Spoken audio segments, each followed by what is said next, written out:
દાંતીવાડા કૃષિ યુનિવર્સિટી ખાતે 20મો વાર્ષિક પદવીદાન સમારંભ યોજાયો। 298 વિદ્યાર્થીઓને સ્નાતક, 111 વિદ્યાર્થીઓને અનુસ્નાતક તથા 54 વિદ્યાર્થીઓને પીએચડીની ડિગ્રી કરાઈ એનાયત। મહાનુભાવના હસ્તે કુલ 38 વિદ્યાર્થીઓને ગોલ્ડ મેડલ તથા સંશોધન, શિક્ષણ અને વિસ્તરણ શિક્ષકમાં શ્રેષ્ઠ કામગીરી બદલ એવોર્ડ એનાયત કરાયા। પ્રાકૃતિક ખેતી, પુનઃપ્રાપ્ય ઉર્જા અને સંકલિત જીવાત નિયંત્રણ જેવા ચાવીરૂપ અભિગમથી એક સ્વસ્થ અને સ્વચ્છ પેઢીનું નિર્માણ કરીએ કુલપતિ શ્રી આર.એમ. ચૌહાણ। સરદાર કૃષિનગર દાંતીવાડા કૃષિ યુનિવર્સિટી ખાતે 20મો વાર્ષિક પદવીદાન સમારંભ કુલપતિ શ્રી ડોક્ટર આર.એમ. ચૌહાણના અધ્યક્ષસ્થાને યોજાયો હતો। યુનિવર્સિટી ખાતે અલગ અલગ ક્ષેત્રોમાં અભ્યાસ કરતા કુલ 463 વિદ્યાર્થીઓને પદવી એનાયત કરાઈ હતી, જેમાં 298 વિદ્યાર્થીઓને સ્નાતક, 111 વિદ્યાર્થીઓને અનુસ્નાતક તથા 54 વિદ્યાર્થીઓને પીએચડીની ડિગ્રી એનાયત કરાઈ હતી। જ્યારે મહાનુભાવના હસ્તે કુલ 38 વિદ્યાર્થીઓને ગોલ્ડ મેડલ એનાયત કરાયા હતા। મહાનુભાવના હસ્તે પ્રાકૃતિક ખેતીના સંશોધનની પુસ્તિકાનું વિમોચન કરાયું હતું। આ પદવીદાન સમારંભમાં રાજ્યપાલ શ્રી આચાર્ય દેવવ્રતજીએ વિદ્યાર્થીઓને શુભેચ્છા સંદેશ મારફતે આગામી ભવિષ્ય માટે શુભેચ્છાઓ પાઠવી હતી। કૃષિ મંત્રી રાઘવજી પટેલે વર્ચ્યુઅલ માધ્યમથી ઉપસ્થિત રહી અને જણાવ્યું હતું કે વિદ્યાર્થીઓએ પ્રાપ્ત કરેલ જ્ઞાન અને કૌશલ્યનો ઉપયોગ કરી કૃષિ અને કૃષિકારના સર્વાંગી વિકાસમાં સહભાગી થઈ સમાજ, રાજ્ય અને દેશ પ્રત્યેનું ઋણ તેમજ જવાબદારી નિભાવવી જોઈએ। મંત્રીશ્રીએ જણાવ્યું કે ગુજરાતે કપાસ, તેલીબિયાં, મસાલા પાકો અને બાગાયતી પાકો થકી કૃષિ ઉત્પાદનની ગતિ જાળવી રાખી છે। ગુજરાત સરકાર પણ ખેડૂતોને કૃષિના તમામ પાસાઓમાં જરૂરી તમામ સહાય કરી વિકાસની યાત્રાને વેગવંતી બનાવવા હર હંમેશા કટિબદ્ધ છે। ખેડૂતો સમૃદ્ધ બને તે માટે રાજ્યની કૃષિ યુનિવર્સિટી પણ હર હંમેશા નવીન સંશોધન કરી ખેડૂતોના આર્થિક વિકાસ માટે સહભાગી બને છે। સરકાર આઈ ખેડૂત પોર્ટલ માધ્યમથી સબસિડી, પીએમ કિસાન સન્માન નિધિ સહિતની યોજનાઓ થકી ખેડૂતોના સર્વાંગી વિકાસ સાધવા કટિબદ્ધ છે।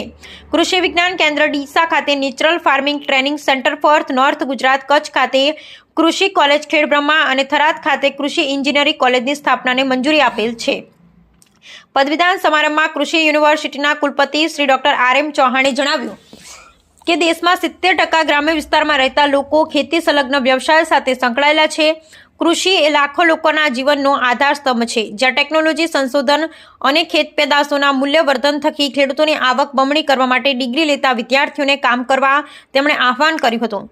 તેમણે વિદ્યાર્થીઓને કહ્યું કે આજે તેઓ ફક્ત ડિગ્રી નથી મેળવી રહ્યા, પરંતુ તમારા જ્ઞાન, કૌશલ્ય અને આવડતનો ઉપયોગ કરી ખાસ કરી અને સમાજ અને ખેડૂતો તથા ગામડાઓના વિકાસ કરવા જણાવ્યું હતું। સરદાર કૃષિનગર દાંતીવાડા કૃષિ યુનિવર્સિટી ખાતે પ્રાકૃતિક કૃષિ અંગે વિવિધ સંશોધનો ચાલી રહ્યા છે, જેના સારા પરિણામ પણ મળ્યા છે। પ્રાકૃતિક ખેતી, પુનઃપ્રાપ્ય ઉર્જા, સંકલિત જીવાત નિયંત્રણ જેવા ચાવીરૂપ અભિગમને અપનાવી એક સ્વસ્થ અને સ્વચ્છ પેઢીનું નિર્માણ કરી શકાય તેવું તેમણે વિદ્યાર્થીઓને જણાવ્યું હતું। કાર્યક્રમમાં અયોધ્યા કૃષિ અને ટેકનોલોજી યુનિવર્સિટીના કુલપતિ શ્રી ડોક્ટર વિજેન્દ્રસિંહજીએ જણાવ્યું કે લોખંડી પુરુષ સરદાર વલ્લભભાઈ પટેલ અને મહાત્મા ગાંધીજીના ઉપદેશો અને વિચારો સાથે વિદ્યાર્થીઓએ પોતાના જીવનમાં સમાજ અને રાષ્ટ્ર માટે કામ કરી શકીએ તેવા વિકાસના કાર્ય કરવા જોઈએ। વડાપ્રધાન શ્રી નરેન્દ્રભાઈ મોદીએ મિલેટને પ્રોત્સાહન આપ્યું, જેનાથી આજે દેશના નાગરિકો મિલેટ પાકો તરફ વળ્યા છે।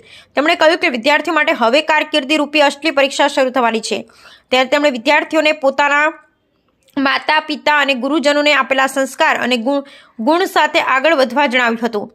તેમણે કહ્યું કે આજે સરદાર કૃષિનગર દાંતીવાડા કૃષિ યુનિવર્સિટી દેશભરમાં વખણાય છે। છેલ્લા 5 વર્ષમાં આ યુનિવર્સિટીએ અલગ અલગ 25થી વધુ વેરાયટીઓ બહાર પાડી છે। તેમણે ટેકનોલોજીના વિકાસ સાથે ખેતીમાં આધુનિકતા સાથે જોડાવા યુનિવર્સિટી કામ કરી રહી છે તેમ જણાવ્યું હતું। આ પદવીદાન સમારંભમાં બેસ્ટ ટીચરનો એવોર્ડ ડોક્ટર એન.વી. સોની, બેસ્ટ સંશોધનકર્તાનો એવોર્ડ ડોક્ટર સી.કે. પટેલને, જ્યારે બેસ્ટ વિસ્તરણ શિક્ષણ શાસ્ત્રીનો એવોર્ડ ડોક્ટર ચેતન દેસાઈને એનાયત કરાયો હતો। જ્યારે બાગાયત વિદ્યાશાખાની વિદ્યાર્થીની કિંજલ પ્રજાપતિને સૌથી વધુ 5 ગોલ્ડ મેડલ એનાયત કરાયા હતા। આ કાર્યક્રમમાં બનાસકાંઠા સાંસદ શ્રી જ્ઞાનીબેન ઠાકોર, રાજ્યની કૃષિ યુનિવર્સિટીના કુલપતિ કુલસચિવ Shri doctor P T. Patel, board of director, શિક્ષણ સંશોધન અને વિસ્તરણ કાઉન્સિલના સભ્યશ્રીઓ, ભૂતપૂર્વ કેન્દ્ર નિયામકશ્રીઓ સહિત બહોળી સંખ્યામાં વિદ્યાર્થીઓ ઉપસ્થિત રહ્યા હતા।